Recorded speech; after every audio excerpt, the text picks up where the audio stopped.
Hi and welcome to the vlog. How are you all? I am doing extraordinarily well for it being November. Now, I'm one of the people who has been diagnosed my entire adult life with SAD, season affective disorder, also known as winter depression. I've spoken about it a lot on this channel, but let's face it, I don't think I can talk about it enough. It's just one of those things that I think is super important to talk about.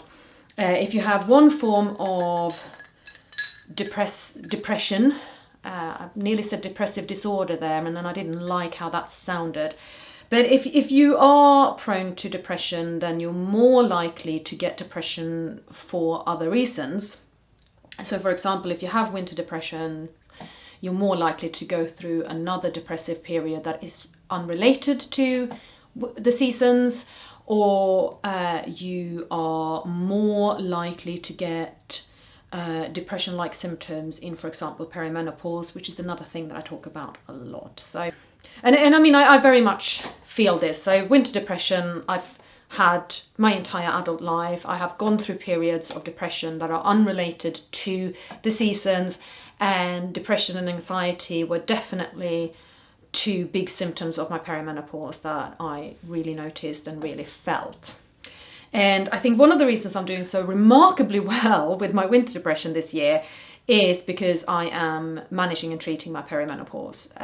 With hormone replacement therapies, my estrogen levels are staying solid and up, and my mental health is really, really good at the moment, which I love. But I wanted to come on here and give you a number of tips about how to manage and cope with winter depression, because I've done it for so many years and I don't like it paralyzing me in winter, and I actually want to enjoy a lot about winter. And so I've collected a number of tips over the years, and most of these are low or no cost. Apart from one, which is this one here. This is my SAD lamp. It's from a company called Lumie. This is not sponsored. I recommend Lumie. I think they're a brilliant company. And this is an investment. Getting a lamp like this will set you back, I believe it's about £250. But maybe you can get friends and family to help out, fundraise a little bit for it, because it will keep you for years. I think this one's coming up to 10 years old now, and I had my other one for over 10 years. And it's just such an amazing little thing. And also, I mean, saying that, Lumie does have a very small, compact one that is easy to take with you, like if you're traveling to different places and take it with you to the office or wherever you happen to be. That is £50, so there are much cheaper options available. But yes, a SAD lamp. That is the one expensive tip in all of this, and I think it's really, really a brilliant thing to have. I've used the SAD lamp for 20 years. Every winter. And yeah, I love them. So even though I'm not feeling that bad yet, we have now had the end of daylight saving, and clocks have gone back and the evenings are darker for longer, and I've started using my SAD lamp now to make sure that I don't dip down for reasons of lacking in light. A couple of years ago, my winter depression was really bad, and this was in conjunction with going through depression anyway. So I'd been really depressed, and then I'd managed that depression and I'd started recovering from it. I wasn't 100%, but I was better, and then winter hit and I went downhill and I felt so awful. And my mum said to me, look after your winter depression. It's only a few months a year you get to feel this crap. And amazingly, that made me feel better. And that is, I suppose, one of my tips here as well, is look after your winter depression. Accept it for what it is. You are not well. If you have a winter depression, you are currently not well. Look after yourself. Take care of yourself. Medic yourself in whatever way is needed. Treat yourself, okay? And I'm not talking go out and, splurge on the credit card and that kind of stuff, but yeah, genuinely look after yourself in this period, because you deserve it. and you're not well. And we don't say to all sick people that they're just going to have to power on with life as usual, but we really like to say to people who are depressed, go on, pull yourself together, get out there. So I think, you know, accept it for what it is. It is a period in the year where you feel crap, and during that period of the year when you feel crap, you are allowed to take a step back and be a bit kinder to yourself.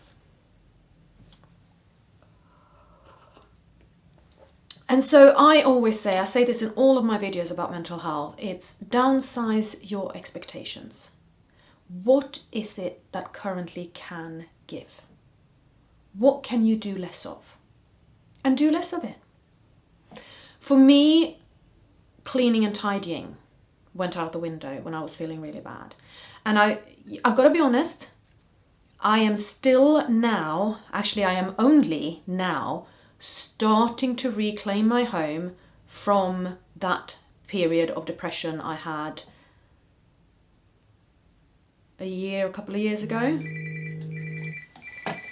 Excuse me. Where was I before I was so rudely interrupted? I think I was talking about downsizing your expectations, taking things off your priority list and off your to-do list. What can give? And it will be different for different people, but really genuinely consider, what can you get rid of? What can you do less of? What can other people take off your plate? And do it. Let those things go. It's not important. Do you really have to iron your underwear throughout this period of time? If you're a person who irons underwear, I'm not, but you know, some people are. Yeah, it's things like that. What can you simplify in your life to give yourself more of a break? If you are a person who writes to-do lists, make it shorter. Don't have a to-do list of 10, 15, 20 items and desperately try to tick them off. Again, it's this thing of what can give. Keep it to 4 items, maybe 5. Or, and I'm quite a big fan of this because, oh my God, there's a good dopamine hit in this one. Get rid of the to-do list and have a ta-da list instead, where you don't plan ahead what you're going to do. Oh, I have to do this, I have to do this, I have to do this. Instead it is, I just did this and I just did this. Ta-da! Well done me. And then you can write it down and you can cross it off and you get your dopamine hit and you feel so much better. Yeah, I'm a big fan of a to-do list. I actually have a combined to-do and to-do list in my bullet journal right now, where there are certain things I know have to happen this week, so I write them down, and then I write down everything else I do. Because yay me. I talked about the sad lamp and how important having good light is to manage your mood if you're winter depressive. And on that topic you have, can you get outside in daylight? Just try and make that happen if you can. Even if it's just 5-10 minutes. A bit of daylight and fresh air, and ideally moving in it, not just kind of standing there going, right, make me feel better, but also moving, a brisk 10-minute walk, because that movement will really help you as well. And I'm not, by the way, I am not sitting here saying you have to do these things, and I'm not being super prescriptive. I know a lot of people are like, yay, exercise is the thing when you're feeling depressed, and you're sitting there going, but I'm so depressed, I can't actually make it out of bed. And if you're so depressed you can't actually make it out of bed, then you know what, if you get one toe on the floor before you change your mind, you crawl back in bed, I'm going to applaud you and I'm going to tell you you're brilliant, because some days that's an effort. Some days getting out of bed is an effort. Some days having a shower is an effort. And if those things are a massive effort, then you're definitely not going to go to the gym, right? So yes, exercise is great for managing mood, but if you're not there, then screw exercise, and don't sit there feeling guilty because you can't manage that, okay? And we have a similar thing here about what you eat. You know, a lot of people will go, make sure you only eat this and that and that and that and avoid all of these things. And yeah, I mean, alcohol is a depressant. So, you know, if you have that, I'm feeling so shit, I need a glass of, then maybe think about that urge and think about that thought, because if you're thinking about it carefully, you know that it's not actually helpful and you feel more depressed after. But if you want a glass off, have a glass off, right? If you want a chocolate covered custard cream tart of some sort, have it. But also saying that, you know, and I know that good food, real food in the long run does help. And again, when you're in the midst of a depression and everything is really difficult, then cooking is really difficult.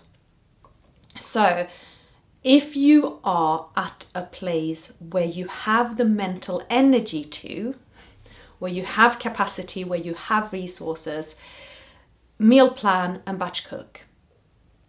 Because if you have stuff in your freezer for days when you can't, or if you've meal planned and you've shopped for the plan and you know what you're cooking, that is so much mental energy that you don't have to spend on, oh, what am I going to eat today? And I don't know what I feel like cooking and I don't know what I have at home. If you've meal planned and you've shopped for that and you know that, okay, it is Tuesday today and I'm going to have spaghetti bolognese.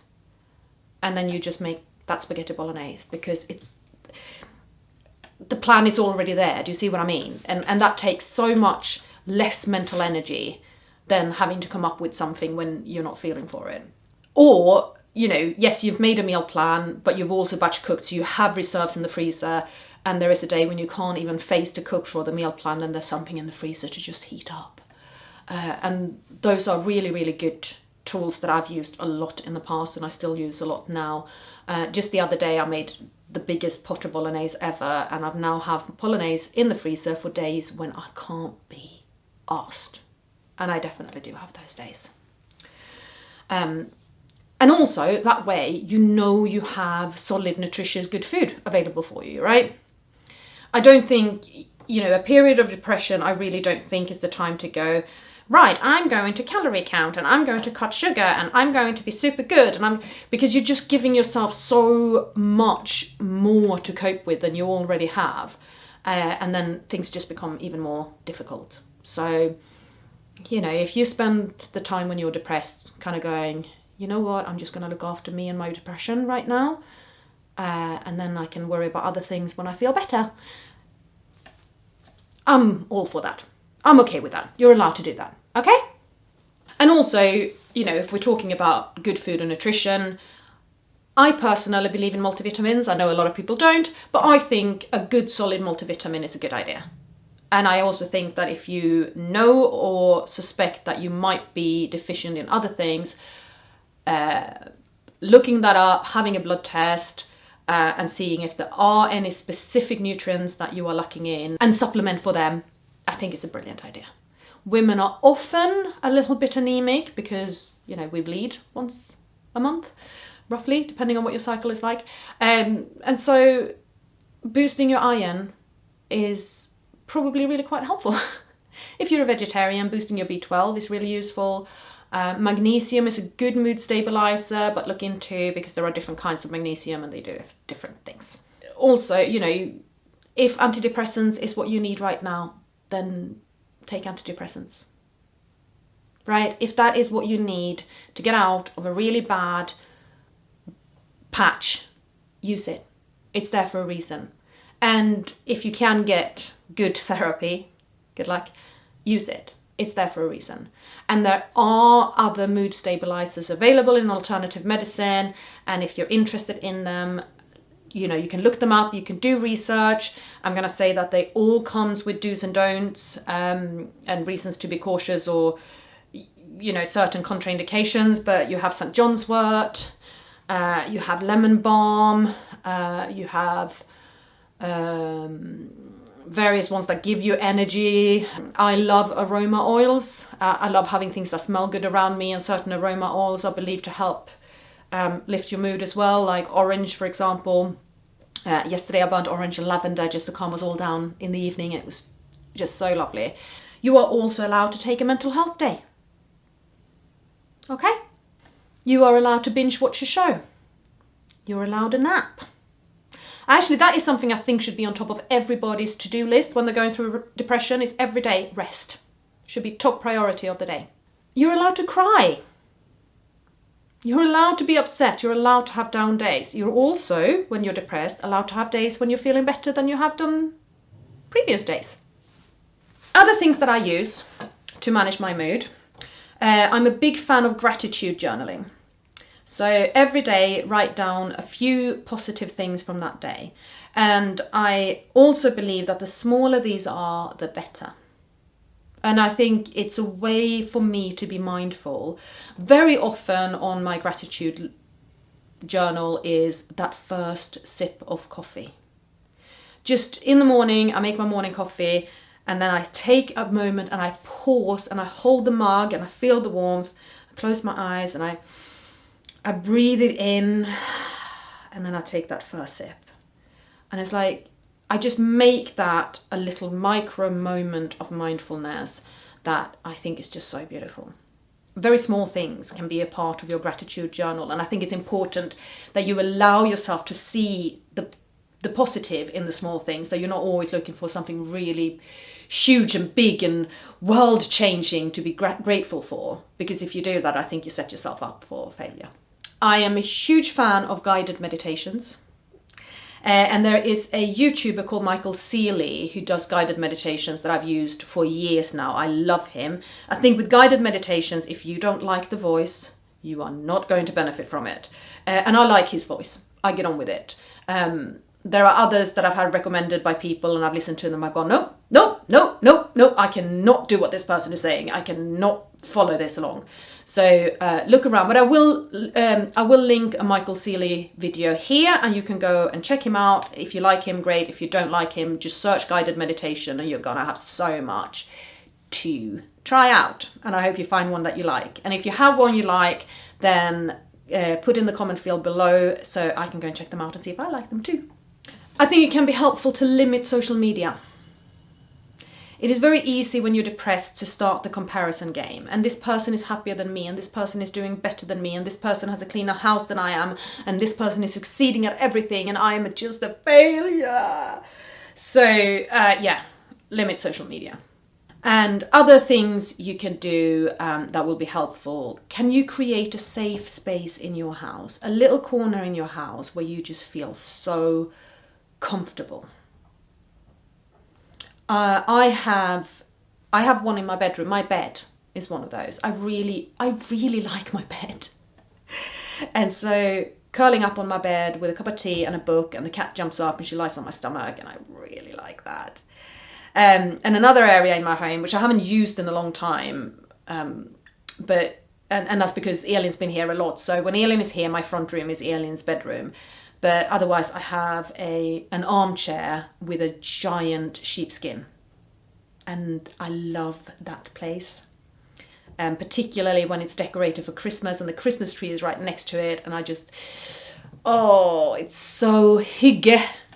My inner Scandinavian coming out here. Well, I am Swedish. I'm allowed to like the hygge, the Nordic chic, cozy interior design, right?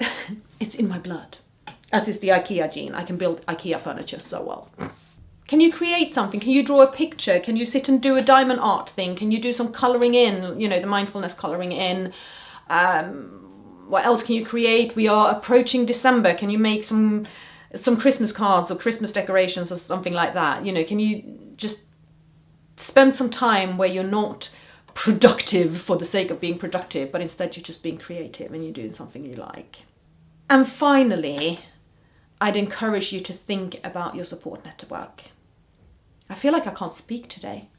Hope my words are coming out clearer than it feels like. Support network.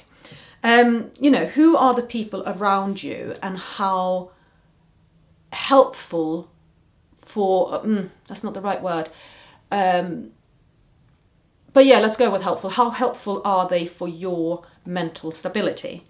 Are you surrounded by people that drain you, or are you surrounded by people that fill you up? And, you know, if it's a lot of people who drain you, limit interactions with those people for days when you can deal with it.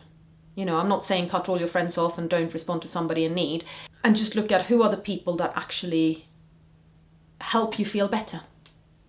Who can you speak to that make you feel better? Who is in your immediate surroundings that every time you're with them or you talk to them, you go away from that just a little bit stronger than you were before? So my mum is one of those for me, and we live in different countries. She's still in Sweden, I'm here in the UK. I've just been on a video call with her for an hour. And it's just lovely. We talk about everything and nothing. And it's not me calling up and going, oh, Mom, I feel so horrible and I need your help. Actually, she needed more of my help. She's recently had a full shoulder replacement, and, you know, she's in pain and things are difficult and she's more tired than she likes, and she kind of needed to just complain a bit. But even so, I walked away from that call a little bit happier, a little bit more fulfilled, a little bit stronger, because it's my mum and we really get on, and we boost each other. And I think that is my full list of tips for coping with a winter depression. If you have any other tips, then put them down below. And if you have any questions about anything that I might be able to answer relating to this topic, then again, go ahead and put it in the comment field below. And if you're still with me at this point in my rambling, thank you so much. I really appreciate it. And I wish you a beautiful, beautiful rest of your day. Take care now. Bye.